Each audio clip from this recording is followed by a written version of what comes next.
What's up, guys? Sci-Fi Guy 2094 here. I just revisited Cloverfield after all these years, so I'm going to do a review on it. So, let's travel back in time a little bit. The year is 2008. I am a kid in 8th grade. I watched Cloverfield. I hated it, okay? Now let's fast forward to present day. I watched Cloverfield again. I still was not a big fan of it. Okay, so the found footage thing back then didn't do much for me. I was like, okay, I'm just not a fan of the style. They didn't give you too many glimpses of the monster, which is fine to build suspense. Revisiting it, it's like, I see what they're going for, obviously, but it just doesn't do it for me. I'm sorry, it just doesn't do it for me.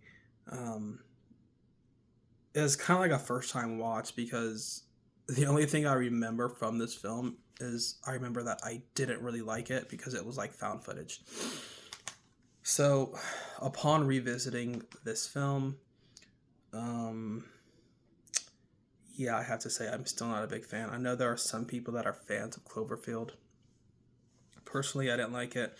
Like the first 10 15 minutes you could have cut out, with the guy and, his little going away party that he's, going to Japan. And I understand you got to establish like a main character and you're supposed to like care for these people. But to me, it was just like these douchebaggy frat boys who were at this party. And then, like, I guess he cheated with his current girlfriend, with his ex. And then the dude who was filming, he was supposed to be getting people's, like, getting their reactions, and they're going to say nice things about him and getting their little goodbye wishes to him. That guy started spreading, the news that, hey, such and such slept with whatever the chick's name was. I'm like, okay, this is like some college douchebag type of party. I mean, I know they're not college people, but like, you know what I mean? Kind of like the frat boy type. And that's fine. I don't have any issue with, that being a characteristic of the main characters. But for me, it was like, it kind of makes it hard to care about the main character when they're frat boy douchebags, you know what I mean?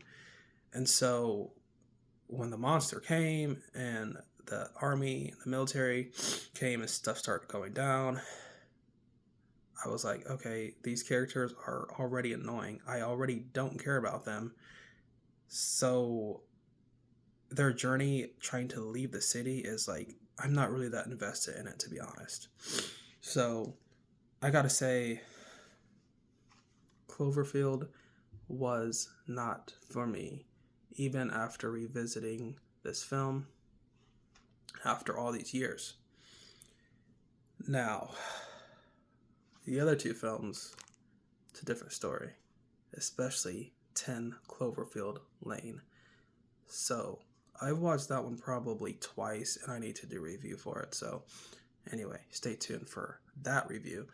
As far as Cloverfield, I give this movie a 3 out of 10. Not my cup of tea.